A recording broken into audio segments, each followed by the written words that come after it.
intervention, prevention, intervention. Should we have one on the show? We're going to find out. Are you going to blame it on the alcohol or nah? Well, stay tuned. We're going to talk about it. You're tuning into the destination for TV superfan discussion, AFTERBUZZ TV. And now, let the buzz begin.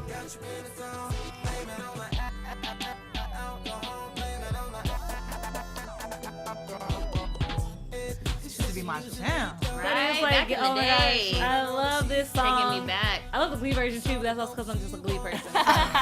Oh, precious. Amber Riley, yes. Hey guys, thank you for tuning in to the Carmichael After Show. We're on episode 8, and it's, you know, We're coming to an end. We're coming to an end. It's actually a little sad, but this episode was super funny. Titled Intervention.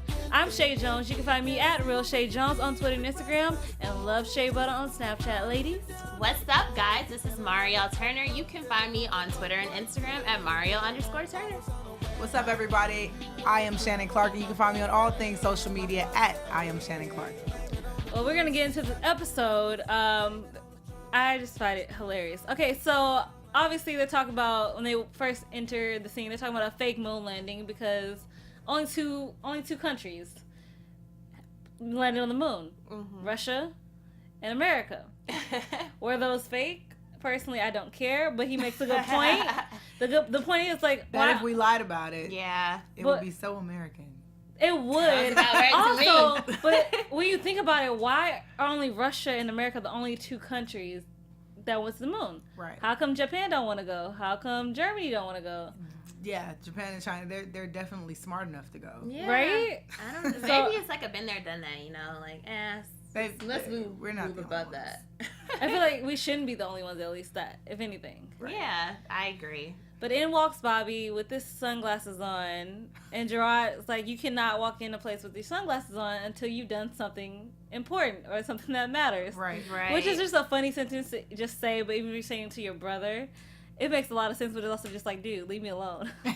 If I want to wear sunglasses inside, let me wear my sunglasses. But Bobby's just not really cool, though. So He's not. gotta kind of be cool. I mean, I think He it's tries. tacky either way to wear shades inside of any place, but I mean, you at least gotta be cool. That is true. So, but he takes off his sunglasses to find out that Nikisha has been drinking a lot lately, and the fact that she has been drinking a lot lately, she ended up punching Bobby. Right. Right. And Mama Bear's coming out in Miss Loretta Devine. Cynthia's not having it, and she wants to jump him to show more bruises so they can make a report. Right.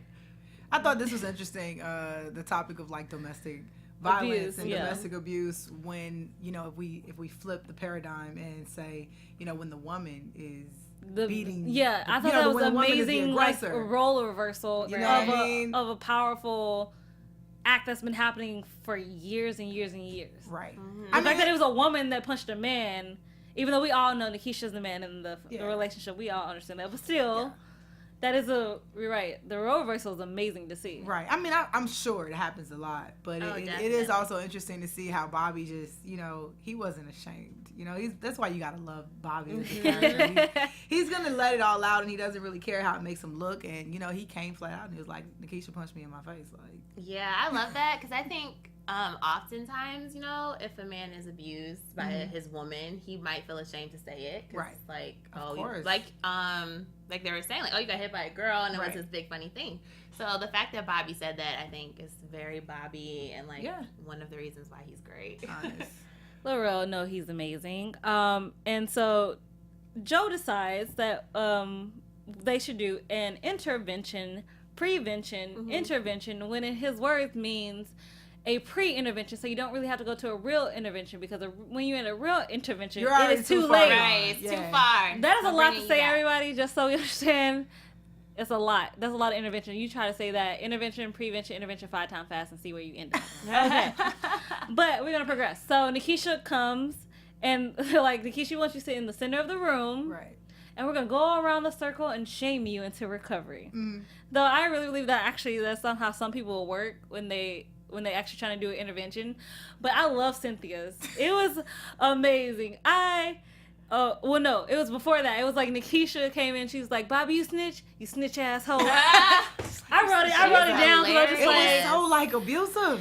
It was, but it was so funny. it was. It was like I might have to use that on somebody. Like I don't know when and I don't know how, but I'll have to use that because that was funny as hell. But then we come to find out that Nikisha didn't punch Wasn't him in drunk. the eye because she was drunk. She punched him in the eye because he poured out her liquor. My wet at that, which I don't know how expensive it is over the counter, but in the club it's pretty expensive. Yeah. Either way, just don't pour my liquor out. Right. I might too punch you in the eye, like if you pour my alcohol out. So That's probably not the best way to go about it if you feel like the person you're living with is drinking too much. Like, Right. don't just go straight to pouring out the alcohol. Maybe you should have a conversation first. You know, it's steps to this. Especially, So, I think in this way, if you're an adult, yes, talk to the person. Don't just pour out their liquor.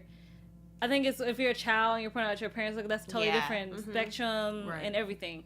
As adults, you're adults. Right. Don't just talk. You Right. have a mouth. I'm just saying, use it. but that is not an excuse. It's not an Just putting excuse it out there to to be punch hitting on anybody. your significant others, people. Let's not do that. yeah, just love. Say no to violence. I'm a lover. I'm the type of person, like, I'll tell you real quick. You only gonna get one, so make it count, because then I go to jail for attempted murder. So then So- after they all Just sit say down, it. they find out that right, isn't it that Nikisha is drinking because she's going through A a lot in of her stress. life. Like, her Right. nephews finally moved in. Her one foster mom died. The second foster mom died. The grandma who took care of her is a junkie grandma. Her sister's back in jail. Her sister's back in jail. And that's a lot of stress to, Right. like, put yourself through and to, like, be dealing with and try to really be calm about it. Right. At the But same her time. take on it was like just regular stuff. Just regular life stuff. Because, like, in the black community, that's it. That is a regular life stuff. That Right. is stuff, Yeah, like, I guess you deal with your sister's in jail, your dad's in jail, your mom's in jail. Right. And you kind of got to be, maybe the only normal one, but you kind of don't know how to cope. Some people, like Gerard said, you do cigarettes.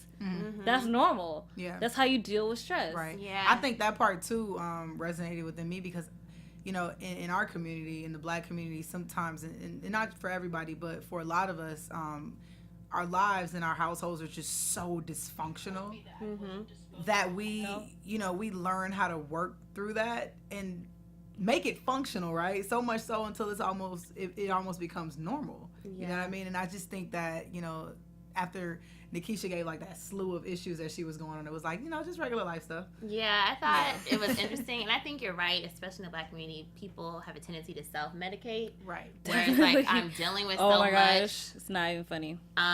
You know, I gotta do something. And that's like often people fall in addiction with alcohol and Right. drugs and all these other things. Absolutely. It's a way to self-medicate so you don't have to feel the stress and Yeah. feel the pain and all that kind of stuff. Yeah. Shout out to Luwap in the chat. Thanks for joining us. Lou What's up? What's up? What's up, man?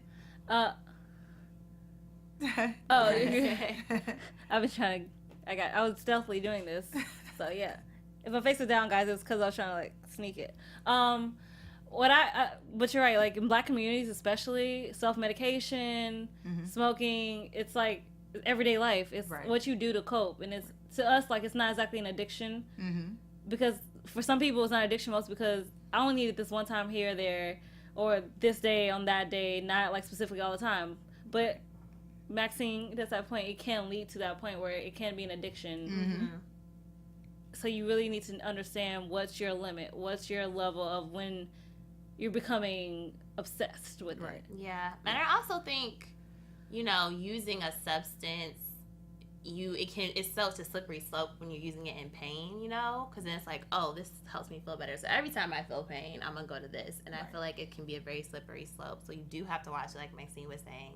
And I think the dynamic is interesting when you talk about prescription drugs, which is what she had, versus like recreational. versus recreational Right. and alcohol, which is what Nikisha had. And it's like, you know, she's saying it's okay because it's prescription, but is it really okay? I think you really have to be careful and, you know, like Gerard was saying, know yourself, know your limits, because something that is leisure can turn to excess really quickly when your life dynamic changes. Yeah. You know what I mean? You know, you might light up a J or take a shot of Patron or anything, you know, just after a long, you know, just because you want to, right? You know, it's just you doing it socially, but if you start having, you get fired from work, and then that one shot turns into 2 shots, and then that marijuana blunt turns into like, pills. I mean, where do you draw the line at? But that brings an interesting question, because while we were watching the episode, it like made me think, because we all have our own vices. Right. We all have things we do that help us fight anxiety, help us fight stress, just make us feel good. Do you ladies have any vices? It doesn't necessarily have to be a drug or anything, but like, do you have a vice that you automatically will go to? I think one thing I picked up this year actually is that when I'm feeling really stressed or like I'm just constantly thinking in my head, I work out. Like, it's just a way for me to relax and to be focused and singular on that one thing and kind of not think about my stress. So that's not really a vice per se, but it is something that I do when I'm feeling super stressed. healthy. Definitely not. Very healthy. Me, I don't have any vices as far as alcohol or drugs or anything like that. What could be a vice for me is that I kind of shut down, and I become kind of angry when things aren't going my way, or I'm overwhelmed, like any average person would do. But I have a tendency of like running people away, because I don't want to give them that bad energy. So I rather, before I take it out on you or lash out on you, I'd rather ignore your phone call or just not be around you, which causes me to like seclude into that, and you can get really sunken into, isolation like that, which equally isn't good, you know what I mean? But I think it's a vice because it's something that isn't necessarily the greatest thing.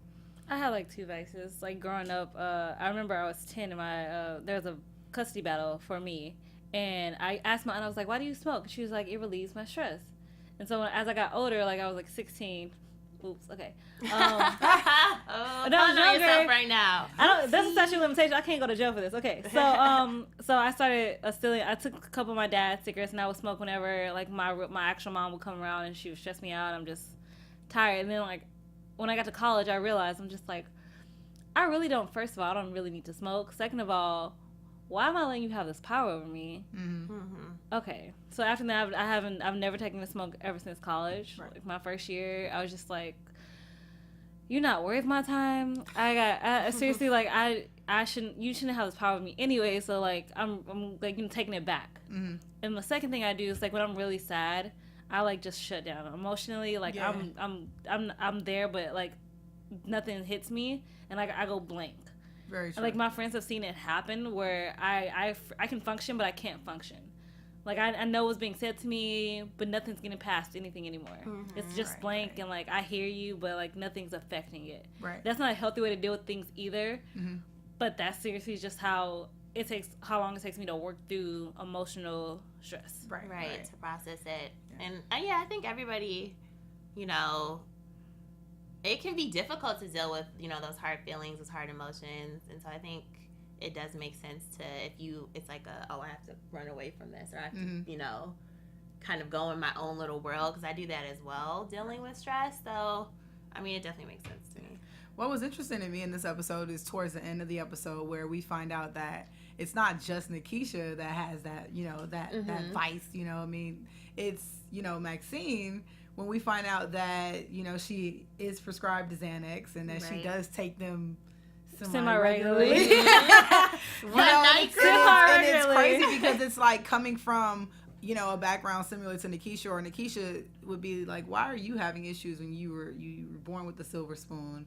You have your dad is financially stable. Your family is great. What's your issue? You know what I mean? Yeah, but like we learned by Maxine, she has her own dysfunctional. It might be white bread dysfunctional, but it's dysfunctional. No, it's very real. It's a very real. No matter if you're white or black, everybody goes through their own stamp of dysfunction. And she is a divorced kid. Right. And that's the own different mindset in and of itself. Being a kid of divorced parents and having to work out that, and then also being biracial, that's another thing you have to work out. Oh no, definitely. It just was interesting seeing the other side. I'm agreeing with you. I was just like that, but that's also just interesting to see, because Maxine's always been put together, and she always the voice of reason, or try to be the voice of reason with all the Carmichael people to get them to see that side. Yeah, that vulnerability. But like she went in, she's like, I judge you people. Like the children soldiers of the South of Sudan. Okay. Yeah, and that's what I love. Is like it's showing that there's so many different levels to stress and to like what you're dealing with. Somebody else might be like, that's nothing, and then for that person, that's like it's very real. everything. It's very real, I and that's agree. something. Like this show really pushes the boundaries, especially the ending. Oh my gosh, I wrote down some stuff. Just 3 words. Just say when and use, but don't abuse. Right. I was like, I thought he was gonna say just say no. I really did too. I was That not was even sure. I actually thought that hilarious. he was gonna say don't say no. But I thought that was like such a good play on, you know, those after school PSAs from like the 80s and the 90s. Like just say no, we're on It's drugs. true. And he had his, what is it, like, He's was it a J? Hello, kids. Yeah, he he did. like, He wrote like, use, Maxine, don't I abuse. love you, but you're really stressing me out. I'm gonna get high and I'm gonna go sleep. I'm like, It's true. Hey. Personally, I am not 420 friendly, but that's a me thing because I just don't do the smell, and it just really it messes up my system. But I literally understand like how people can just like want it, just like chill out. Personally, give me a good song to relax to. Give me some cookies. Give me some ice cream. Give me a scoop. I'm not of an ice cream. sugar. I'm not an ice Of cream ice. person. I'm not an ice cream person. I'm the weirdest person. Like vanilla icing you get in the store. Right. I put it in the freezer. Right. And then I eat that. No, we laugh, but that's an addiction. Right. People eat themselves out of depression. Sugar which is, and eating, it yeah, can be a it's vibe. very- I'm meant to go to it's very sleep. real. Give me a cookie, and I'm like, I'm gonna turn on Shrek the Musical. I'm gonna tune you out, and then I'm going to sleep. Cause like it's 3 a.m. I personally, if I was dry, I would have just went on the couch. Like if you gonna be that about it, you could just went to I the would have couch. just fell asleep. Like, Yeah, I wouldn't have even because when I'm been. tired, it just doesn't even matter really. Right. You But got it. I think that was Thanks like for the- joining us. I Thank cannot you. read Tanisha Carpenter. Oh, Hope I just said say that. when. I should just say when. Just say when, right? Right, and I'm Dope. just like, man, this show, they pushed it to the limit, and I just like that was just hilarious to me. That It was play. because it's like this light mood, like lighting, him coming down like a little fire The fire escape. And then the reading rainbow at the end, I was like, oh, that's a TBT right there. Like, PBS. they're taking it back. PBS. Oh my gosh, I miss reading rainbows. Classic. Like, I'm really gonna Right. miss this show. I think we all can say seriously that this show means so much to all of us. Just like she's like, it's like we're like in a Blackish episode, but like I love Blackish, but this show like seriously just pushes the element also because they're all adults and that Yeah. you're allowed to when you're all adults to touch on really tough topics. And That's true. 3 seasons, I seriously want more. They want more. Netflix, if you're listening, if you're watching, we want more. Amazon Prime. What else? Full screen. Go 90. Now Facebook seems like it. Right, they're getting to the YouTube game. TV. Yeah. Pick YouTube them up. TV. Just saying. We want all of it to be picked up. We're seriously like, even if this is the last season for us, we're just gonna be blessed that you guys blessed us with it because we learn and we're teaching other people about what goes in our community and how we feel about it. True. Yeah, Because it's definitely. not trying to be judgy or anything like that. It's just so you understand that this is how we see things as a race, as a people, and it's not wrong or it's not right, but it's our own truth. Absolutely. It's for the culture, you know. It was necessary. Right. Culture. I I like that. agree. It's for the culture. It's for the culture. For the culture. And guys, unfortunately, that is our end. We will see you guys next week. Again, I am Chae Jones. You can find me at Real Chae Jones on Twitter and Instagram. Love Chae Bun on Snapchat. And tomorrow, Daytime Divas at 6 with special guest Nina, Camille. I cannot wait. Gotta kick it up. Yes, guys. What's up, guys? This is Mariel Turner. You can find me on Twitter and Instagram at Mariel_Turner, and on Mondays doing the after show for Claws. So check that out. That's what's up. Once again, it's Shannon Clark. You can find me on all things social media at I am Shannon Clark. Bye, guys. Love you. You guys ya. are amazing. Thanks a lot. Anthony, share the chat. From executive producers Maria Menounos, Kevin Undergaro, Phil Svitek, and the entire AfterBuzz TV staff, we would like to thank you for listening to the AfterBuzz TV network. To watch or listen to other after shows and post comments or questions, be sure to visit AfterBuzzTV.com. I'm Sir Richard Wentworth, and this has been a presentation of AfterBuzz TV. Buzz you later. The views expressed herein are those of the hosts only and do not necessarily reflect the views of AfterBuzz TV or its owners or principals.